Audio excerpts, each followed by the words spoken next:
धूतावत्यं सुखचितिमयैर्मङ्गलैर्युक्तमङ्गैः सानाथ्यन्नो विदददधिकं ब्रह्मनारायणाख्यम् उषारत्नं भुवनवलयस्याखिलाश्चर्यरत्नं लीलारत्नं जलधि दुहितुर्देवता मौलिरत्नं चिन्तारत्नं जगति भजतां सत्सरोजद्युरत्नं कौसल्याया लसतु मम हृन्मण्डले पुत्ररत्नं महाव्याकरणाम्बोधिमन्थमानसमन्दरम् कवयन्तं रामकीर्त्या हनूमन्तमुपास्महे मुख्यप्राणाय भीमाय नमो यस्य भुजान्तरम् नानावीरसुवर्णानां निकषाश्मायितं बभौ स्वान्तस्थानन्तशय्याय पूर्णज्ञानरसार्णसे उत्तुङ्गवाक्तरङ्गाय मध्वदुग्धाब्दये नमः सूक्तिरत्नाकरे रम्ये मूलरामायणार्णवे विहरन्तो महीयां स प्रीयन्तां गुरवो मम वाल्मीकिर्गौः पुनीयान्नः महीधरपदाश्रया यद्दुग्धमुपजीवन्ति कवयस्तरणका इव स्वस्त्यस्तु सताम् हरिः ओम् अर्धप्रहर्षितसुराम्बुरुहस्तदानीम् अर्धावमीलितसुरेतर कैरवोऽयम् अर्धप्रभग्नदशवक्त्रतमास्वगोभिः अर्धोदितारविरिवाथ ರರಾಜರಾಮಃ ಅಂತ ಈ ಯುದ್ಧಕಾಂಡದ ತ್ರಯೋದಶ ಸರ್ಗದ ರಾಮಾಂಕಿತವಾದಂತಹ ಕೊನೆಯ ಪದ್ಯವನ್ನ ನಾವು ನಿನ್ನೆ ಓದಿದ್ವಿ. ಅದರ ಮುಂದುವರಿದ ಚಿಂತನೆ ಅಂದ್ರೆ ರಾಮಚಂದ್ರನಿಗೂ ರಾವಣನಿಗೂ ತೀವ್ರವಾದ ಯುದ್ಧ ನಡೆಯುವ ಕೊನೆಯಲ್ಲಿ ರಾಮಚಂದ್ರ ಅವನಿಗೆ ಎಚ್ಚರಿಕೆ ಕೊಡುವ ನೆಪದಲ್ಲಿ ಅವನ ಎಲ್ಲಾ ದುರವಸ್ಥೆಗಳ, ಅವನು ಮಾಡಿದ ಎಲ್ಲಾ ಅನ್ಯಾಯಗಳ ಪರಿಚಯ ತನಗಿದೆ ಅನ್ನುವ ಹಿನ್ನೆಲೆಯಲ್ಲಿ ಕೆಲವು ಎಚ್ಚರಿಕೆಗಳನ್ನ ಕೊಟ್ಟು, ನೀನು ವಧ್ಯನೇ ಆಗಿದ್ಯಾದ್ರಿಂದಾಗಿ ನನ್ನ ಕೈಯಲ್ಲಿ ಸಾಯ್ಲಿಕ್ಕೆ ಸಿದ್ಧನಾಗು ಅನ್ನುವ ಎಚ್ಚರಿಕೆಯನ್ನ ಕೊಟ್ಟ. ಅಯಂ ರಾಮ, ಅಯಂ ಅಂದ್ರೆ ರಾಮಚಂದ್ರನು ಅರ್ಧಪ್ರಹರ್ಷಿತ ಸುರಾಂಬುರುಹ ಅರ್ಧ ಅಂದ್ರೆ ಚೆನ್ನಾಗಿ, ಅಂದ್ರೆ ಚೆನ್ನಾಗಿ, ವೃದ್ಧ ಅಂದ್ರೆ ಬೆಳೆದ, ಪ್ರಹರ್ಷಿತ ಅಂದ್ರೆ ಅರಳಿದ, ಸುರಾಂಬುರುಹ ದೇವಲೋಕದ ಕಮಲದಂತೆ ಕಾಣಿಸುವ. ರಾಮಚಂದ್ರ ಹೇಗಿದ್ದ ಅಂತಂದ್ರೆ ಅರ್ಧಪ್ರಹರ್ಷಿತ ಸುರಾಂಬುರುಹ. ಇಲ್ಲಿ ದೇವಲೋಕದ ಕಮಲದಂತೆ ಅಂತ ಒಂದು, ಇನ್ನೊಂದು ದೇವತೆಗಳೇ ಕಮಲಗಳು. ಯಾರ ಬರುವಿಕೆಯಿಂದ ಸುರರೆಂಬ ಕಮಲವು ಚೆನ್ನಾಗಿ ಅರಳುತ್ತದೋ ಅಂಥವನು ರಾಮ. ರಾಮಚಂದ್ರ ಯುದ್ಧಕ್ಕೆ ಬಂದ ಅಂದ್ರೆ ದೇವತೆಗಳ ಮುಖದಲ್ಲಿ ಒಂದು ಆನಂದ.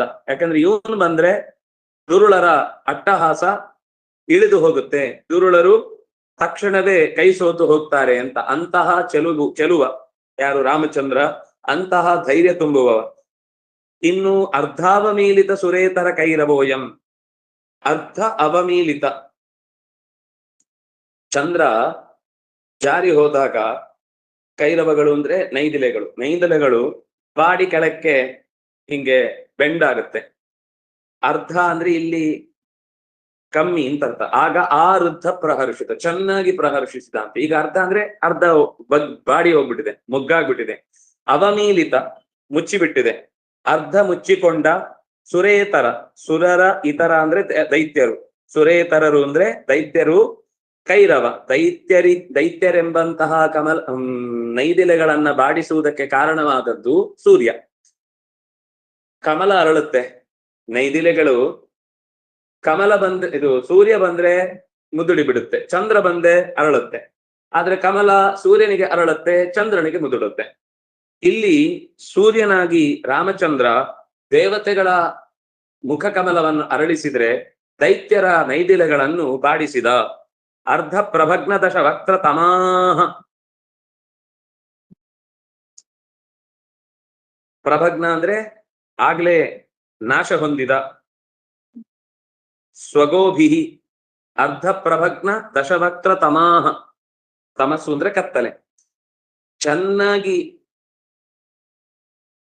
ಪೆಟ್ಟು ತಿಂದು ಸೀಳಿದ ದಶವಕ್ತ್ರನೆಂಬ ಕನಸು, ಅದು ದಶವಕ್ತ್ರನೆಂಬ ತಮಸ್ಸು ರಾಮಚಂದ್ರನ ಬಾಣಗಳೆಂಬ ಕಿರಣಗಳಿಂದ ಪೂರ್ತಿ ನಷ್ಟವಾಗಿದೆ.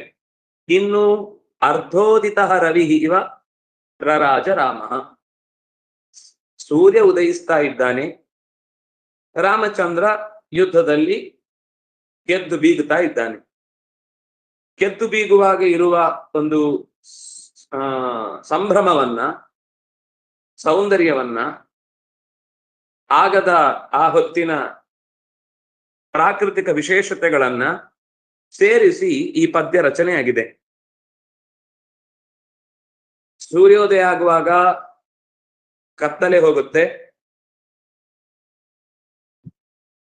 ದೈತ್ಯರು ನೈದಿಲೆಗಳು ಬಾಡ್ತವೆ, ಕಮಲಗಳು ಹರಡುತ್ತವೆ. ಇದು ಮೂರು ಪ್ರಸಂಗ. ಒಂದು, ಸೂರ್ಯೋದಯದಿಂದ ಆಗುವ ಮೂರು ಕೆಲಸಗಳೇನು ಅಂದ್ರೆ, ಕತ್ತಲೆ ಹೋಗುತ್ತೆ, ನೈದಿಲೆಗಳು ಬಾಡ್ತವೆ, ಕಮಲಗಳು ಹರಡುತ್ತವೆ. ಇಲ್ಲಿ ರಾಮನೆಂಬ ಸೂರ್ಯ ಉದಿಸಿದಾಗ ಏನಾಯಿತು ಅಂದ್ರೆ, ದೇವತೆಗಳೆಂಬ ಕಮಲ ಅರಳಿತು, ದೈತ್ಯರೆಂಬ ನೈದಿಲೆಗಳು ಬಾಡಿದುವು, ರಾವಣನೆಂಬಂತಹ ತಮಸ್ಸು ಅಳಿದು ಹೋಯಿತು.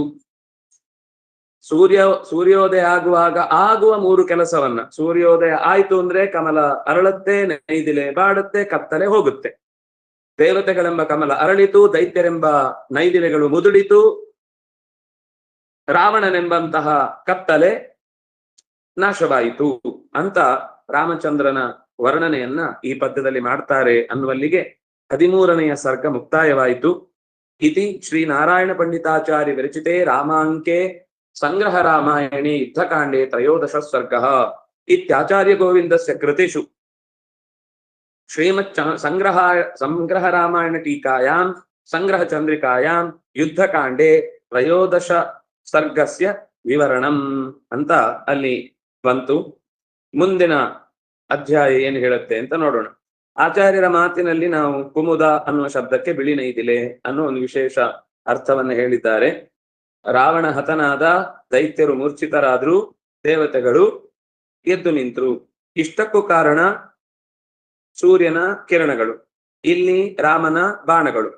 ರಾಮನ ಬಾಣದಿಂದ ಏನಾಯ್ತು ಅನ್ನೋದನ್ನ ಹೇಳಿದ್ರು.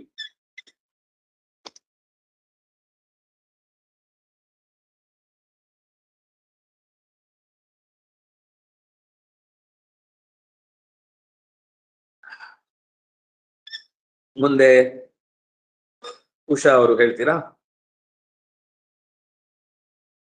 ವಿಮಾನಯಾನೈಃ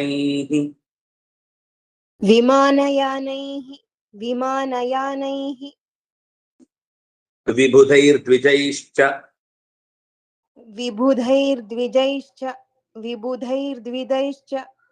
ನಿಮಂತ್ರಿತೋ ಮಂತ್ರವಿದಾಂ ವರಿಷ್ಠಃ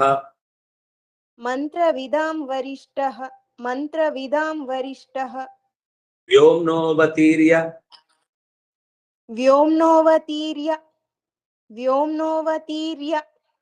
ಉಪಗತೋ ಮುಕುಂದಂ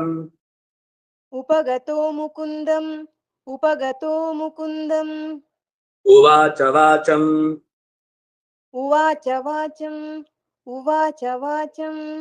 ಮತಿಮಾನಗಸ್ತ್ಯಃ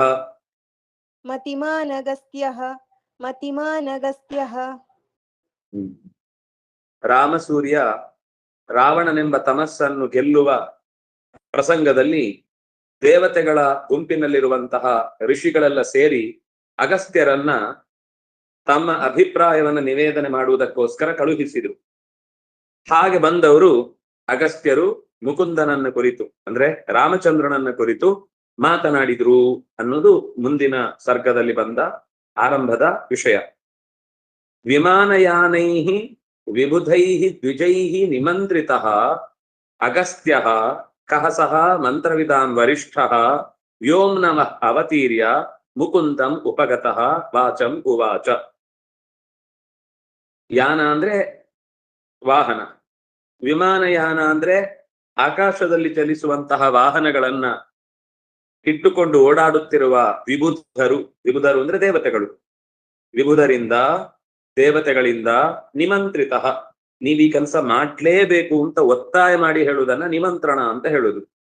ನೀವು ಮಂತ್ರವನ್ನ ಚೆನ್ನಾಗಿ ತಿಳಿದವರು, ಹಾಗಾಗಿ ನೀವು ದಯವಿಟ್ಟು ರಾಮನಿಗೆ ಈ ವಿಷಯವನ್ನ ಮುಟ್ಟಿಸ್ಬೇಕು ಅಥವಾ ಈ ವಿಷಯವನ್ನ ಹೇಳ್ಬೇಕು ಅಂತ ಅವರೆಲ್ಲರೂ ಸೇರಿ ನಿಮಂತ್ರಿತ ಮಂತ್ರವಿದಾಂ ವರಿಷ್ಠ, ಮಂತ್ರವಿತ್ ಅಂದ್ರೆ ಮಂತ್ರವನ್ನು ತಿಳಿದವರು, ಮಂತ್ರವನ್ನ ತಿಳಿದವರಲ್ಲಿ ವರಿಷ್ಠರು, ಅತ್ಯಂತ ಶ್ರೇಷ್ಠರು. ಅವರು ವ್ಯೋಮ್ನಃ ಅವತೀರ್ಯ, ಆಕಾಶದಿಂದ ಇಳಿದು, ಉದುರಿ ಅಲ್ಲ, ಅವರಿಗೆ ಗೊತ್ತಿದ್ದೇ ಇಳಿದದ್ದವರು, ಆಕಾಶದಿಂದ ಇಳಿದು ಮುಕುಂದಂ ಉಪಗತಃ, ರಾಮಚಂದ್ರನನ್ನು ಬಂದು ಸೇರಿದ್ರು. ಎಂಥವರು ಅಂದ್ರೆ ಮತಿಮಾನ್ ಅಗಸ್ತ್ಯ, ಅತ್ಯಂತ ಬುದ್ಧಿವಂತರಾದ ಅಗಸ್ತ್ಯರು ಆಕಾಶದಿಂದ ಇಳಿದು ರಾಮಚಂದ್ರನ ಬಳಿಗೆ ಬಂದು ಹೀಗೆ ಹೇಳಿದ್ರು. ವಾಚಂ ಉವಾಚ, ಮಾತನ್ನು ಹೇಳಿದ್ರು. ಏನ್ ಹೇಳಿದ್ರು ಅಂತ ಮತ್ತೆ ಮುಂದಿನ ಶ್ಲೋಕದಲ್ಲಿದೆ. ಇಲ್ಲಿ ವಿಮಾನಯಾನೈಹಿ ವಿಬುಧೈಹಿ ದ್ವಿಜೈಹಿ, ಮೂರು ಕೂಡ ತೃತೀಯ ವಿಭಕ್ತಿ ಬಹುವಚನ. ವಿಮಾನಯಾನೈರ್ ವಿಬುಧೈರ್ ಅನ್ನುವಲ್ಲಿ ಎರಡು ಕಡೆ ರೇಫಾದೇಶ ವಿಸರ್ಗ. ದ್ವಿಜೈಹಿ ಚ ದ್ವಿಜೈಶ್ಚ ಶ್ಚುತ್ವ ಸಂಧಿ. ನಿಮಂತ್ರಿತ ಸಪ್ರತ್ಯಯಾಂತವಾದ ಶಬ್ದ, ಪುಲ್ಲಿಂಗ ಪ್ರಥಮ ಏಕ. ಮಂತ್ರವಿತ್ ಮಂತ್ರವಿದೌ ಮಂತ್ರವಿದಃ, ಹೇ ಮಂತ್ರವಿತ್ ಹೇ ಮಂತ್ರವಿದೌ ಹೇ ಮಂತ್ರವಿದಃ, ಮಂತ್ರವಿದಾಂ ಮಂತ್ರವಿದಃ ಮಂತ್ರವಿದೋಃ ಮಂತ್ರವಿದಾಂ ಷಷ್ಠಿ ವಿಭಕ್ತಿ ಬಹುವಚನ. ವರಿಷ್ಠ ವರಿಯಾನ್ ವರಿಷ್ಠ, ಅದು ತರ ತಮ ಪ್ರತ್ಯಯ ಇದ್ದ ಹಾಗೆ, ಗುಡ್ ಬೆಟರ್ ಬೆಸ್ಟ್ ಇದ್ದ ಹಾಗೆ ವರಿಷ್ಠ ಶ್ರೇಷ್ಠ ಅಂತ ಅರ್ಥ. ಪುಲ್ಲಿಂಗ ಏಕ. ವ್ಯೋಮ್ನಃ ಷಷ್ಠಿ ಏಕ. ವ್ಯೋಮ ವ್ಯೋಮನಿ ವ್ಯೋಮಾನಿ ನಪುಂಸಕಲಿಂಗದ ಶಬ್ದ ಷಷ್ಠಿ ವಿಭಕ್ತಿ ಏಕವಚನ. ಅವತೀರ್ಯ ಅಂದ್ರೆ ಇಳಿದು, ಲೆಪ್ರತ್ಯಯಾಂತಂ ಅವ್ಯಯಂ. ಉಪಗತಃ ತಪ್ರತ್ಯಯಾಂತವಾದ ಶಬ್ದ. ಮುಕುಂದಂ ಮುಕುಂದ ದದಾತೀತಿ ಮುಕುಂದಃ. ಮುಕುಂ ಅಂದ್ರೆ ಮೋಕ್ಷ, ಮೋಕ್ಷವನ್ನ ದದಾತಿ ಕೊಡ್ತಾನೆ. ಅದರಿಂದಾಗಿ ರಾಮಚಂದ್ರನಿಗೆ ಮುಕುಂದ ಅಂತ ಹೆಸರು. ಯಾಕೆ ಅಂದ್ರೆ ಅವನು ಆಗಲೇ ಶಬರಿಗೆ ಮೋಕ್ಷ ಕೊಟ್ಟಿದ್ದಾನೆ, ಶರಭಂಗನಿಗೆ ಮೋಕ್ಷ ಕೊಟ್ಟಿದ್ದಾನೆ, ವಿರಾಧನಿಗೆ ಮೋಕ್ಷ ಕೊಟ್ಟಿದ್ದಾನೆ.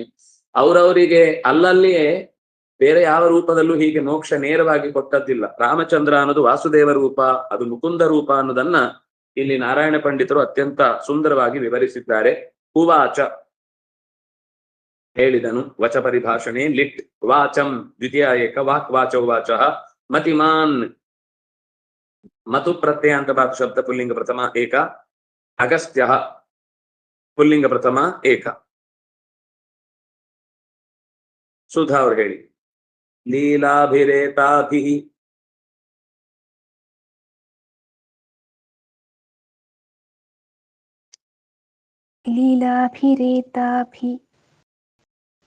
ಲೀಲಾಭಿರೇತಾಭಿಃ ಅಲಂ ಮಹೇಶ ಅಲಂ ಮಹೇಶ ಕ್ಷಿಪ್ರಂ ಕ್ಷಿಪೈನಂ ಕ್ಷಿಪ್ರಂ ಕ್ಷಿಪೈನಂ ಜಗದೇಕ ಶತ್ರುಂ ಜಗದೇಕಶತ್ರುಂ ಬಿಭೇತಿ ಲೋಕೋ ಬಿಭೇತಿ ಲೋಕೋ ನ ವಿದನ್ ಭವಂತಂ ನ ವಿದನ್ ಭವಂತಂ ಅಪಾಯದರ್ಶಿ ಅಪಾಯದರ್ಶಿ ಪ್ರಣಯೋ ಮೃದೂನಾಂ ಪ್ರಣಯೋ ಮೃದೂನಾಂ ಏತಾಭಿಹಿ ಲೀಲಾಭಿಹಿ ಅಲಂ. ಅವನು ಪೂರ್ತಿ ಇನ್ನು ಹೊಡೆದು ಕೊಲ್ಲಿಲ್ಲ, ಕೇವಲ ಇಂದ್ರಿಯಗಳನ್ನೆಲ್ಲ ಘಾಸಿಗೊಳಿಸಿ ಮಲಗಿಸಿದ್ದಾನೆ. ತಲೆಗಳನ್ನು ಕತ್ತರಿಸಿದ್ದೆಲ್ಲ ಮತ್ತೆ ಬಂದು ಜೋಡಿಸಿಕೊಳ್ತಾ ಇವೆ. ಅಂತಹ ನಿಧಾನಕ್ಕೆ ಒಂದೊಂದೇ ಇಂದ್ರಿಯಗಳನ್ನ ಬಿಡಿಸಿ ಏಟು ಮಾಡಿಕೊಳ್ತೇನೆ ಅಂತನ್ನುವ ಹಾಗೆ ಅವನ ಅಹಂಕಾರವನ್ನ ಮಟ್ಟ ಹಾಕುವುದಕ್ಕಾಗಿ ರಾಮಚಂದ್ರ ಸ್ವಲ್ಪ ಅವನಿಗೆ ಸಾವರಿಸಿಕೊಳ್ಳಿಕ್ಕೆ ಅವಕಾಶ ಕೊಟ್ಟದ್ದನ್ನ ಅಗಸ್ತ್ಯರು ವಿರೋಧಿಸ್ತಾರೆ. ಏತಾಭಿಹಿ ಲೀಲಾಭಿಹಿ ಅಲಂ, ಅದು ಆಗದೆ ನಿಧಾನ ಮಾಡಿದ್ದಲ್ಲ, ಅಥವಾ ಅವನನ್ನ ಹಿಂಸಿಸಿಕೊಳ್ಬೇಕು ಅಂತನೂ ನಿಧಾನ ಕ್ರೂರಿಯಾಗಿ ಮಾಡಿದ್ದಲ್ಲ. ಅವನಿಗೆ ಸಾವರಿಸಿಕೊಳ್ಳಿಕ್ಕೆ ಸಿಗ್ಲಿ ಅವಕಾಶ ಅಂತ ಲೀಲೆಯನ್ನ ತೋರ್ತಾ ಇದ್ದಾನೆ. ಇದರಿಂದ ಅಲಂ ಅಂತಾನೆ. ಅಲಂ ಏತಾಭಿಹಿ ಲೀಲಾಭಿಹಿ, ಸಾಕು ಈ ರೀತಿಯಾದ ನಿನ್ನ ತಮಾಷೆಯ ಆಟಗಳಿಂದ. ಹೇ ಮಹೇಶ, ಮಹಾ ಈಶ, ಈಶನಿಗೂ ಈಶನಿಗೂ ಮೇಲಿನವನು ಅಂತ ಅರ್ಥ ಮಹೇಶ ಅಂದ್ರೆ. ಕ್ಷಿಪ್ರಂ ಏನಂ ಕ್ಷಿಪ, ಜಗದೇಕ ಶತ್ರುಮೇನಂ ಕ್ಷಿಪ್ರಂ ಕ್ಷಿಪ. ಜಗತ್ತಿಗಿರುವ ಅತ್ಯಂತ ದೊಡ್ಡದ ಪ್ರಧಾನವಾದ ಶತ್ರು ಎನಿಸಿದಂತಹ ಈ ರಾವಣನನ್ನು ಮೊದಲು ಬೀಳಿಸು, ತಡ ಮಾಡಬೇಡ. ಇವನನ್ನು ಉಳಿಸಿದಷ್ಟು ಅಪಾಯ ಜಾಸ್ತಿ. ಲೋಕಃ ವಿಭೇತಿ, ಲೋಕ ನಿನ್ನನ್ನ ಸರಿಯಾಗಿ ತಿಳಿಯದೆ ನವಿದನ್ ಭವಂತಂ ಲೋಕಃ ಬಿಭೇತಿ. ನೀನ್ ನಿಧಾನ ಮಾಡಿದಷ್ಟು ಅವನು ಇನ್ನೇನ್ ಮಾಡ್ಬಿಡ್ತಾನೋ ಅಂತ ಅಲ್ಲೇ ಎದೆ ಹೊಡ್ಕೊಂಡು ಪ್ರಾಣ ಬಿಡ್ತಾ ಇದ್ದಾರೆ. ಭವಂತಂ ಅವಿದನ್ ಲೋಕಃ ಬಿಭೇತಿ, ನಿನ್ನನ್ನ ತಿಳಿಯದೆ ಲೋಕ ಭಯಗೊಂಡಿದೆ. ಅಂದ್ರೆ ನೀನು ಕೊಲ್ತ್ಯೋ ಇಲ್ವೋ ಅನ್ನುವ ಅಪಾಯದರ್ಶಿ, ಅಪಾಯವನ್ನ ನೋಡಿ ಹೆದರ್ತಾ ಇದ್ದಾರೆ. ಲೋಕಃ ಅಪಾಯದರ್ಶಿ, ಯಾಕೆಂದ್ರೆ ಅವರು ಹೆದರ್ತಾ ಇರುವುದು ಲೋಕದಲ್ಲಿ ಮೃದೂನಾಂ ಪ್ರಣಯ ಅಪಾಯದರ್ಶಿ. ಮೃದುವಾದ ವ್ಯಕ್ತಿಗಳಲ್ಲಿ, ಪಾಪದವರಲ್ಲಿ ಈ ನಿನ್ನ ಸಮಾಧಾನದ ತಾಳ್ಮೆಯ ಮಾತುಗಳು ಅಪಾಯದ ಭಯವನ್ನ ಹೆಚ್ಚಿಸ್ತಾ ಇದೆ. ಮೃದುಗಳಿಗೆ ಏನು ಅಂದ್ರೆ ಬೇಗ ಮುಗಿಸ್ಬಿಟ್ರೆ ಹಬ್ಬ ಒಂದ್ಸರ್ತಿ ಸಮಾಧಾನ ಆಯ್ತು ಅಂತ. ಪರೀಕ್ಷೆದ್ದು ಏನೋ ಪಟಪಟ ಅಂತ ಬರೆದು ಮುಗಿಸಿಬಿಟ್ರೆ ಹಬ್ಬ ಒಂಥರ ಎದೆ ಭಾರ ಎಲ್ಲ ಇಳಿದೋಗಾಗುತ್ತೆ. ಬೇಗ ಆದಷ್ಟು ಬೇಗ ಒಳ್ಳೇದು, ತಡ ಮಾಡಿದಷ್ಟು ಎದೆಯಲ್ಲಿ ಒತ್ತಡ ಜಾಸ್ತಿ ಆಗ್ತಾ ಹೋಗುತ್ತೆ. ಹಾಗೇನೆ ಲೋಕದಲ್ಲಿ ಜನರಿಗೆಲ್ಲ ಎಷ್ಟು ಬೇಗ ನಿಶ್ಚಿಂತೆ ಅಂದ್ರೆ ನಿಶ್ಚಯವಾಗಿ ರಾವಣ ಸತ್ತ ಅನ್ನುವ ಸುದ್ದಿಯನ್ನು ಕೇಳುತ್ತೇವೋ ಅಲ್ಲಿ ತನಕ ಇವನು ಗ್ಯಾರಂಟಿ ಸಾಯ್ಲಿಲ್ಲ ಅನ್ನುವ ತನಕವು ಮೃದು ಹೃದಯಿಗಳಿಗೆ ಮತ್ತು ರಾಮನ ಮೇಲೆ ಅತ್ಯಂತ ಪ್ರೀತಿ ಇರುವವರಿಗೆ ಏನಾದ್ರೂ ರಾಮನಿಗೆ ಅಪಾಯ ಮಾಡಿಬಿಟ್ರೆ, ತಡ ಮಾಡಿದಷ್ಟು ಅವರು ಸಾವರಿಸಿಕೊಂಡು ಇನ್ನಷ್ಟು ಕುತಂತ್ರಗಳಿಂದ ಮಾಯಾವಿದ್ಯೆಗಳಿಂದ ತೊಂದರೆ ಕೊಟ್ಟು ಬಿಟ್ರೆ ಅನ್ನುವ ಭಯಕ್ಕೆ ಒಳಗಾಗಿ ಅವರು ಬೇಗ ಮುಗಿಸ್ಬಿಡಪ್ಪ ಅಂತ ಬೇಡ್ಕೊಳ್ತಾ ಇದ್ದಾರೆ. ಅದನ್ನ ಜನರ ಭಾವನೆಯನ್ನ ಅಗಸ್ತ್ಯರು ರಾಮಚಂದ್ರನಿಗೆ ಮೃದೂನಾಂ ಪ್ರಣಯ ಅಪಾಯದರ್ಶಿ, ಮೃದು ಹೃದಯಿಗಳಲ್ಲಿ ಕಾಣುವ ಅತ್ಯಂತ ಅತಿಯಾದ ನಿನ್ನ ಮೇಲಿನ ಪ್ರೀತಿ ನಿನಗೆ ತೊಂದರೆ ಕೊಡಬಹುದೋ ಏನೋ ಅನ್ನುವ ಭಯವನ್ನ ಅಪಾಯವನ್ನ ಎಣಿಸ್ತಾ ಇದೆ. ಲೋಕಃ ನವಿದನ್, ಲೋಕಕ್ಕೆ ಗೊತ್ತಿಲ್ಲ, ಅದರಿಂದಾಗಿ ವಿಭೇತಿ, ಅದು ಭಯ ಪಡ್ತಾ ಇದೆ. ಅಪಾಯ ಮೃದೂನಾಂ ಪ್ರಣಯ ಅಪಾಯದರ್ಶಿ ಲೋಕಃ ಅವಿದನ್ ಬಿಭೇತಿ. ಲೋಕದ ಭಯ ಏನು ಅಂದ್ರೆ ಇವನ್ ಏನಾದ್ರೂ ಮಾಡಿಬಿಡ್ತಾನೆ ಅಂತ. ಲೀಲಾಭಿಹಿ ಏತಾಭಿಹಿ ಎರಡೂ ಕೂಡ ತೃತೀಯ ವಿಭಕ್ತಿ ಬಹುವಚನ, ಎರಡೂ ಕಡೆ ರೇಫಾದೇಶ ವಿಸರ್ಗ. ಅಲಂ ಅನ್ನೋದು ಸಾಕು ಅನ್ನುವ ಅರ್ಥದಲ್ಲಿ, ಸಾಕ್ ಸಾಕ್ ಅಂತ ಹೇಳುವಾಗ ಅಲಂ ಶ್ರಮೇಣ, ಅಲಂ ಲೀಲಾಭಿ, ಸಾಕು ಮಾಡು ಇಲ್ಲಿಂದ. ಕ್ಷಿಪ್ರಂ ಕೂಡಲೇ ದ್ವಿತೀಯ ವಿಭಕ್ತಿ ಏಕವಚನ. ಕ್ಷಿಪ ಲಿಟ್ ಪ್ರಥಮ ಲೋಟ್ ಮಧ್ಯಮ ಏಕ. ಏನಂ ದ್ವಿತೀಯ ಏಕ. ಜಗತಃ ಏಕಶತ್ರು ಜಗತೇಕ ಶತ್ರು. ಏಕಃ ಶತ್ರು ಏಕಶತ್ರು, ಮುಖ್ಯ ಶತ್ರು ಅಂದ್ರೆ ಅವನೇ. ಜಗತ್ತಿಗೆ ಮುಖ್ಯ ಶತ್ರು ಅಂದ್ರೆ ರಾವಣ, ಹಾಗಾಗಿ ಜಗದೇಕ ಶತ್ರು ತಂ ದ್ವಿತೀಯ ವಿಭಕ್ತಿ ಏಕವಚನ. ವಿಭೇತಿ ಧೀ ಭಯೇ ಲಟ್ ಪ್ರಥಮ ಏಕ. ಲೋಕಃ ಪುಲ್ಲಿಂಗ ಪ್ರಥಮ ಏಕ. ನ ವಿದನ್ ನ ವಿದನ್ ಶತ್ರು ಪ್ರತ್ಯಯಾಂತವಾದ ಶಬ್ದ. ಭವಂತಂ ದ್ವಿತೀಯ ವಿಭಕ್ತಿ ಏಕವಚನ. ಅಪಾಯಸ್ಯ ದರ್ಶನಂ ದರ್ಶಯತೀತಿ ದರ್ಶಿ. ಅಪಾಯಂ ದರ್ಶಯತೀತಿ ಅಪಾಯದರ್ಶಿ. ನಕಾರಾಂತ ಪುಲ್ಲಿಂಗ ಪ್ರಥಮ ಏಕ. ಪ್ರಣಯ ಪುಲ್ಲಿಂಗ ಪ್ರಥಮ ಏಕ. ಅಪಾಯಂ ಪಶ್ಯತಿ, ಅಪಾಯಂ ಪಶ್ಯತಿ ಇತಿ ಅಪಾಯದರ್ಶಿ. ಪ್ರಣಯ ಪುಲ್ಲಿಂಗ ಪ್ರಥಮ ಏಕ. ಮೃದೂನಾಂ ಉಕಾರಾಂತ ಪುಲ್ಲಿಂಗ ಷಷ್ಠಿ ಬಹುವಚನ. ಯಾರಿದ್ದಾರೆ?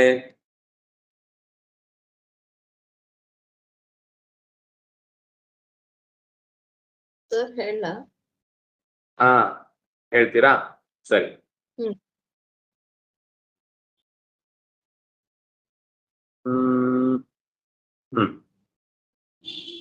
ಮಾರ್ತಂಡ ಸನ್ಮಂಡಲ.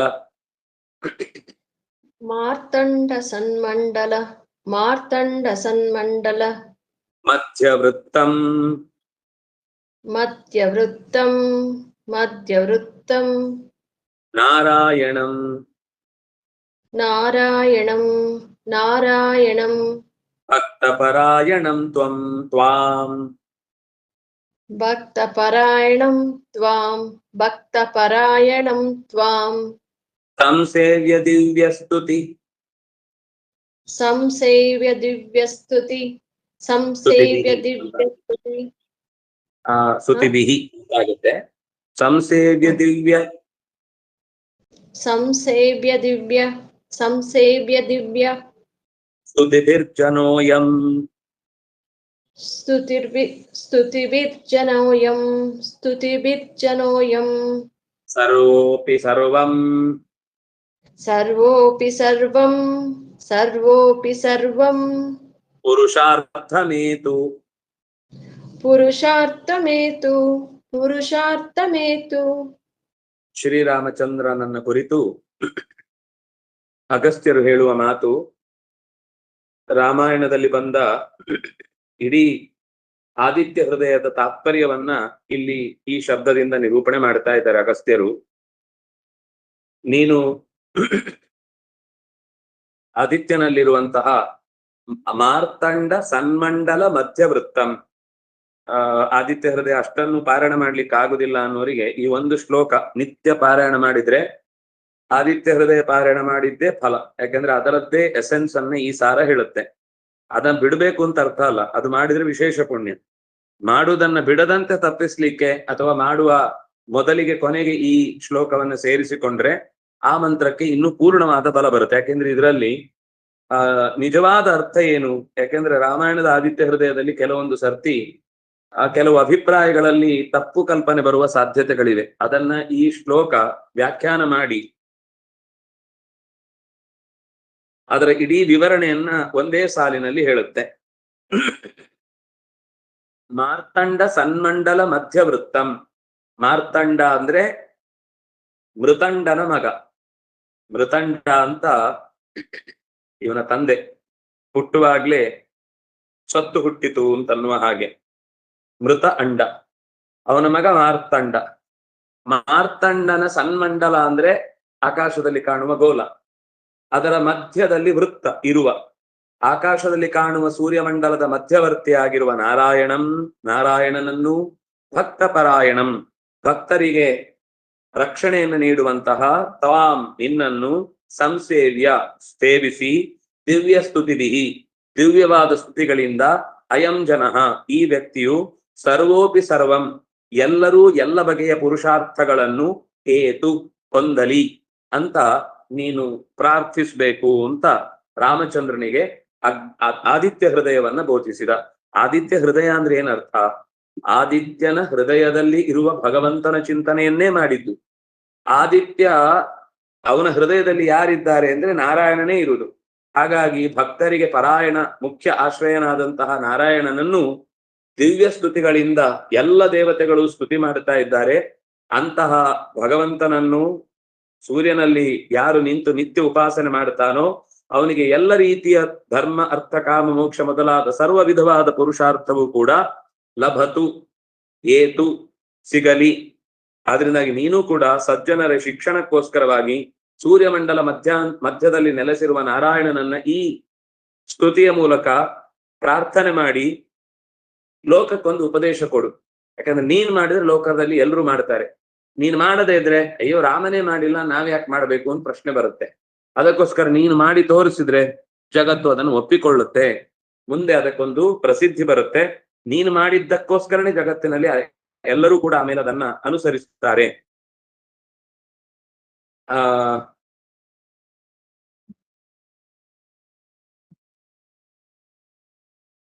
ಸರಿ, ಒಮ್ಮೆ ಶ್ಲೋಕ ಎಲ್ರು ಹೇಳಿಬಿಡಿ, ಆಮೇಲೆ ಕಲೀಲಿಕ್ಕಾಗತ್ತೆ ನಿತ್ಯ.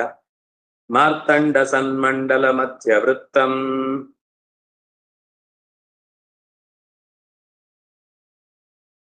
ನಾರಾಯಣಂ ಭಕ್ತ ಪರಾಯಣಂ ತ್ವಾಂ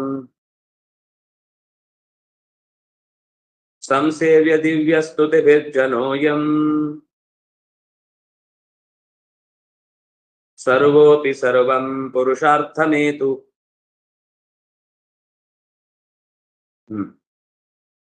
ನಿತ್ಯ ಒಂದು ಬಾಯಿಗೆ ಬರುವ ತನಕ ಪ್ರತಿ ದಿವಸ ಆರಂಭದಲ್ಲಿ ಈ ಶ್ಲೋಕ ಹೇಳಿ, ಅಂದ್ರೆ ನಿತ್ಯದ ಸಂಗ್ರಹ ರಾಮಾಯಣದ ಕಥೆಯನ್ನ ಆರಂಭದ ಮಂಗಲಾಚರಣೆಯನ್ನು ಮುಗಿಸಿ ಈ ಶ್ಲೋಕವನ್ನ ಹೇಳಿ ಆಮೇಲೆ ಮುಂದಿನ ಶ್ಲೋಕಕ್ಕೆ ಹೋಗೋಣ ಪ್ರತಿನಿತ್ಯ ಅಭ್ಯಾಸ ಮಾಡುವಾಗ.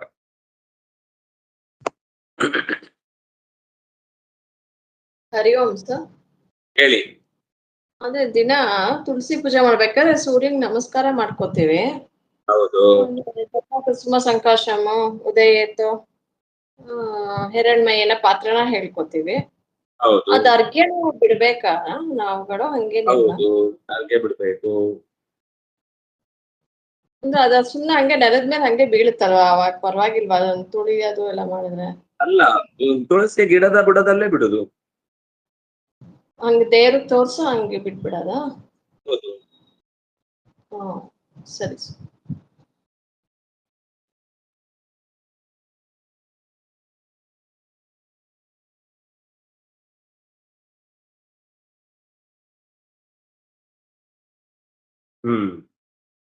ಮುಂದಿನ ಶ್ಲೋಕ ಸ್ವಾತಿ ಅವರು ಹೇಳ್ತೀರಾ?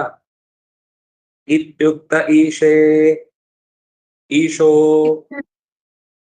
ಇತ್ಯುಕ್ತ ಈಶೋ ಇತ್ಯುಕ್ತ ಈಶೋ ಮುನಿನಾ ನಿತಾಂತಂ ಮುನಿನಾ ನಿತಾಂತಂ ಮುನಿನಾ ನಿತಾಂತಂ ಓಮಿತ್ಯುದಾಹೃತ್ಯ ಓಮಿತ್ಯುದಾಹೃತ್ಯ ಓಮಿತ್ಯುದಾಹೃತ್ಯ ಚಕರ್ಷ ಚಾಪಂ ಚಕರ್ಷ ಚಾಪಂ ಚಕರ್ಷ ಚಾಪಂ ಸಂಪ್ರಾಪ್ಯ ಸಂಜ್ಞಾಂ ಸಂಪ್ರಾಪ್ಯ ಸಂಜ್ಞಾಂ ಸಂಪ್ರಾಪ್ಯ ಸಂಜ್ಞಾಂ ಅನವಾಪ್ಯ ಭೀತಿಂ ಅನವಾಪ್ಯ ಭೀತಿಂ ಅನವಾಪ್ಯ ಭೀತಿಂ ಸರಾವಣಃ ಸರಾವಣಃ ಸರಾವಣಃ ತಾವದವಾಪರಾಮಂ ತಾವದವಾಪರಾಮಂ ತಾವದವಾಪರಾಮಂ.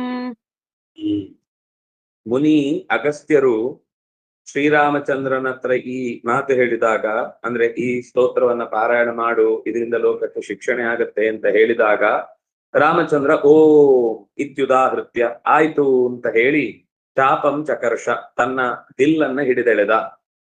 ಸ್ವಲ್ಪ ಹೊತ್ತು ಮೂರ್ಛೆ ಬಿದ್ದಿದ್ದಲ್ವ ರಾವಣ ಹಿಂದೆ. ರಾವಣ ಮೂರ್ಛೆ ಬಿದ್ದವನು ಈಗ ಸಂಜ್ಞಾಂ ಅವಾಪ್ಯ ಮರಳಿ ಎದ್ದ. ಮೂರ್ಛೆ ಬಿದ್ದ ಅಂದ್ರೆ ಅವನಿಗೆ ಹೊರಗಿನ ಪ್ರಪಂಚದಲ್ಲಿ ಏನಾಗ್ತಾ ಇತ್ತು ಅಂತ ಗೊತ್ತಿರ್ಲಿಲ್ಲ. ಸಂಜ್ಞೆ ಬಂದು ಎಚ್ಚರ ಆದಾಗ ತನಗೆ ಬಿದ್ದ ಪೆಟ್ಟಿನ ಭಯ, ಶಬ್ದ, ಅದರ ಗಾಢ ನೋವು ಎಲ್ಲ ನೆನಪಾಗಿ ಒಂದ್ಸರ್ತಿ ಭೀತಿ ಹುಟ್ಟಿತು. ಸಂಜ್ಞಾಂ ಅವಾಪ್ಯ ಒಳಗಿನಿಂದ ಗಾಬರಿಯಾಗಿದೆ, ಆದ್ರೆ ಎದ್ದ ತಕ್ಷಣ ಅದನ್ನ ಶಾಡಿಸಿ ಸರಿ ಮಾಡಿಕೊಂಡ. ಭೀತಿಯನ್ನ ಬಿಟ್ಟು ರಾವಣ ರಾಮಂ ತಾವದು ಅವಾಪ ಓಡಿ ಬಂದ ರಾಮನ ಬಳಿಗೆ. ಯುದ್ಧಕ್ಕಾಗಿ ತನ್ನ ಪ್ರವೃತ್ತಿಯನ್ನ ಮುಂದುವರೆಸುವುದಕ್ಕಾಗಿ ಓಡಿ ಬಂದ. ಇತ್ಯುಕ್ತಃ ಮುನಿನಾ ಇತ್ಯುಕ್ತಃ ಇತಿ ಉಕ್ತಃ ಇತ್ಯುಕ್ತಃ ಎಣ್ ಪುಲ್ಲಿಂಗ ಪ್ರಥಮ ಏಕ ತಪ್ರತ್ಯಂತವಾದ ಶಬ್ದ, ವಿಸರ್ಗ ಲೋಪಸಂಧಿ. ಯಾಕೆಂದ್ರೆ ಈಶಃ ಅಂತ ಸ್ವರ ಅಕ್ಷರ ಇದೆ. ಈಶಃ ಪುಲ್ಲಿಂಗ ಪ್ರಥಮ ಏಕ, ಮುನಿನಾ ತೃತೀಯ ಏಕ, ನಿತಾಂತಂ ನಿಶ್ಚಯವಾಗಿ ಅನಾಯಾಸವಾಗಿ, ಅದು ಅವ್ಯಯ. ಓಂ ಇದು ಹಾಗೇನೆ ಅವ್ಯಯ ಶಬ್ದ, ಅದು ಓಂ ಅಂತ ಅದನ್ನು ನಡೆಸ್ಲಿಕ್ಕೆ ಬರಲ್ಲ. ಇತಿ ಅವ್ಯಯ. ಉದಾಹೃತ್ಯ ಲೆಪ್ರತ್ಯಂತಂ ಅವ್ಯಯಂ. ಚಕರ್ಷ ಕೃಷ ವಿಲೇಖನೆ ಅಂತ ಧಾತು, ಅದರ ಲಿಟ್ ಪ್ರಥಮ ಏಕ, ಚಾಪಂ ದ್ವಿತೀಯ ಏಕ, ಸಂಪ್ರಾಪ್ಯ ಲೆಪ್ರತ್ಯಂತಂ ಅವ್ಯಯಂ, ಸಂಜ್ಞಾಂ ದ್ವಿತೀಯ ಏಕ, ಅನವಾಪ್ಯ ಲೆಪ್ರತ್ಯಂತಂ ಅವ್ಯಯಂ, ಭೀತಿಂ ದ್ವಿತೀಯ ಏಕ, ಸ ಪುಲ್ಲಿಂಗ ಪ್ರಥಮ ಏಕ, ರಾವಣಃ ಪುಲ್ಲಿಂಗ ಪ್ರಥಮ ಏಕ, ತಾವತ್ ಅದು ಮತ್ತೆ ಆಗ ಅನ್ನುವ ಅರ್ಥದಲ್ಲಿ ಅವ್ಯಯ. ಅವಾಪ ಆಪುಲ ವ್ಯಾಪ್ತವು ಲಿಟ್ ಪ್ರಥಮ ಏಕ, ಅವ ಉಪಸರ್ಗ. ಆಪ ಆಪತುಹು ಆಪುಹು, ರಾಮಂ ದ್ವಿತೀಯ ಏಕ, ಆಪ ಆಪತುಹು ಆಪುಹು, ರಾಮಃ ರಾಮೋ ರಾಮಃ ರಾಮಂ ದ್ವಿತೀಯ ವಿಭಕ್ತಿ ಏಕವಚನ. ಮುಂದಿನ ಶ್ಲೋಕ 5ನೇದು, ನಾಳೆ ಅದರ ಚಿಂತನೆ ಮಾಡೋಣ. ಶ್ರೀ ಹರಿಪ್ರಿಯತಾಂ ಶ್ರೀ ಕೃಷ್ಣಾರ್ಪಣಮಸ್ತು. ಹೇಳಿ. ಸೂರ್ಯನ್ಗೆ ಪ್ರದಕ್ಷಿಣೆ ಇಷ್ಟ ಅಂತ ಹೇಳ್ತಾರಲ್ವಾ ಸರ್, ಅವನು ಯಾವಾಗ್ಲೂ ಪ್ರದಕ್ಷಿಣೆ ಆಗ್ತಾ ಇರುತ್ತೆ ಅಂತಾರ, ಏನಕ್ಕೆ? ಪ್ರದಕ್ಷಿಣೆ ಇಷ್ಟ ಅಂತ ಹಾಗೇನಿಲ್ಲ, ಅಂದ್ರೆ ಶಾಸ್ತ್ರೀಯವಾಗಿ ಹೇಳಿದ್ದೇನು ನನಗೆ ಗೊತ್ತಿಲ್ಲ. ಆದ್ರೆ ಎಲ್ಲ ದೇವತೆಗಳಿಗೂ ಪ್ರದಕ್ಷಿಣೆ, ಅದರಲ್ಲಿ ಸಂಖ್ಯೆಯಲ್ಲಿ ವ್ಯತ್ಯಾಸ ಇದೆ. ಇಷ್ಟು ಪ್ರದಕ್ಷಿಣೆ ಹಾಕ್ಬೇಕು ಅಂತ. ಅವನಿಗೆ ನಮಸ್ಕಾರ ಇಷ್ಟ, ಸೂರ್ಯನಿಗೆ. ಮತ್ತೆ ಪ್ರದಕ್ಷಿಣೆ ನಮಸ್ಕಾರ ಜಾಸ್ತಿ ಮಾಡಿ ಅಂತಾರಲ್ವಾ ಸೂರ್ಯ ಉಪಾಸನೆ ಮಾಡ್ಬೇಕಾದ್ರೆ ಹೋಮಗಳಲ್ಲಿ ಎಲ್ಲ. ಹೌದು, ಅದಕ್ಕೆ ಸೂರ್ಯ ನಮಸ್ಕಾರ. ನವಗ್ರಹಗಳು ಅವನ್ ಸುತ್ತ ತಿರುಗ್ತಾ ಇರುತ್ತೆ ಅಂತ ಆ ತರಾನೇ ಅದು ಒಂದು ಇರ್ಬೋದು. ಪ್ರದಕ್ಷಿಣೆ ಮಾಡುವುದನ್ನ ತಪ್ಪು ಅಂತ ಹೇಳಿದ್ದಲ್ಲ, ಆದ್ರೆ ಪ್ರದಕ್ಷಿಣೆನೇ ಬಹಳ ಪ್ರಧಾನವಾದದ್ದು ಅನ್ನುವ ಹಾಗೆ ಹೇಳಿದ್ರೆ ನಂಗೆ ನೆನಪಿಲ್ಲ, ಇರ್ಬೋದಿಲ್ಲ. ಇನ್ನು ಪ್ರಧಾನ ಹೇಳುದು ನಮಸ್ಕಾರ. ಸೂರ್ಯನಿಗೆ ಬಹಳ ಇಷ್ಟವಾದದ್ದು ಯಾವುದು ಅಂದ್ರೆ ಪ್ರಧಾನ. 12 ನಾಮಗಳನ್ನ ಹೇಳಿ ಆ ಆಸನಗಳ ಮೂಲಕ ಅವನಿಗೆ ನಮಸ್ಕಾರ ಮಾಡಿದ್ರೆ ಅದು ಉಪಾಸನೆಯ ಅತ್ಯಂತ ಶ್ರೇಷ್ಠವಾದ ವಿಧಾನ. ನಿತ್ಯ ಅದನ್ನ ನಾವು ಸೂರ್ಯಾರ್ಕೆ ಬಿಟ್ಟು ಆ ಆಸನವನ್ನ ಹಾಕಿ ಆ ಮಂತ್ರಗಳನ್ನ ಹೇಳಿ ಜೊತೆಗೆ ಈ ಶ್ಲೋಕಗಳನ್ನು ಸೂರ್ಯ ಆದಿತ್ಯ ಹೃದಯಗಳನ್ನು ಜೊತೆಗೆ ಇಟ್ಟುಕೊಂಡು ನಾವು ನಿತ್ಯ ಪಾರಾಯಣ ಮಾಡಿದ್ರೆ ಅದರಿಂದ ಸೂರ್ಯನ ವಿಶೇಷ ಅನುಗ್ರಹ ಆಗುತ್ತೆ, ರೋಗ ಪರಿಹಾರ ಆಗುತ್ತೆ, ಮನಸ್ಸು ಸ್ಥಿಮಿತಕ್ಕೆ ಬರುತ್ತೆ, ಸಿಟ್ಟು ಸೆಡವು ದೋಷ ಅನಾಹುತಗಳು ಅವ್ಯವಸ್ಥೆ ಮಾತಿನ ತಪ್ಪುವಿಕೆ ಎಲ್ಲ ಪರಿಹಾರ ಆಗುತ್ತೆ ಅಂತ ಆಯುರ್ವೇದನು ಹೇಳುತ್ತೆ. ಚಂದ್ರಂಗೂ ಹಂಗೆ ಇದೆಯಲ್ಲ ಸರ್, ಬಟ್ ಅದಷ್ಟು ಪ್ರಸಿದ್ಧಿ ಇಲ್ಲ ಅಲ್ವಾ? ಏನು ಸೂರ್ಯ ಚಂದ್ರನಿಗೆ? ಚಂದ್ರ ನಮಸ್ಕಾರ ಅಂತ ಸೂರ್ಯನ ನಮಸ್ಕಾರದ ಜೊತೆಗೆ ಒಂದು ಯೋಗದಲ್ಲಿ ಹೇಳಿದ್ದು. ಅದು ಹೀಗೆ ಆದಿತ್ಯ ಹೃದಯದ ಹಾಗೆ ಅದಕ್ಕೇನು ವಿಶೇಷ ಹೇಳಿ ಉಪಾಸನೆ ಮಾಡುವಂತ ವಿಧಾನ ಏನು ಚಂದ್ರನಿಗೆ ಪ್ರತ್ಯೇಕವಾಗಿ ಬಂದಿಲ್ಲ. ದೇವತೆಗಳ ಉಪಾಸನೆ ಮಾಡುವಾಗ ಚಂದ್ರ ಮಂಡಲದಲ್ಲಿ ಮಾಡಬೇಕು ಅನ್ನೋದಕ್ಕೆ ಬಹಳ ವಿಶೇಷ ಸ್ಥಾನ ಇದೆ. ಆದ್ರೆ ಪ್ರತ್ಯೇಕವಾಗಿ ಚಂದ್ರನಿಗೆ ನಮಸ್ಕಾರ ಅಂತ ಅನ್ನೋದು ಯೋಗದ ದೃಷ್ಟಿಯಿಂದ ಇದೆ. ಈ ಸೂರ್ಯನಿಗೆ ಹೇಳಿದಷ್ಟು ಪ್ರಧಾನವಾದ ಪ್ರಸಿದ್ಧಿಯನ್ನು ಹೊಂದಿಲ್ಲ. ಸರಿ. ಸರಿ ಸರ್ ಭಾಗವತ ಅದ ಸರ್? ಇದೆ ಬಂದೆ. ಸರಿ ಸರ್.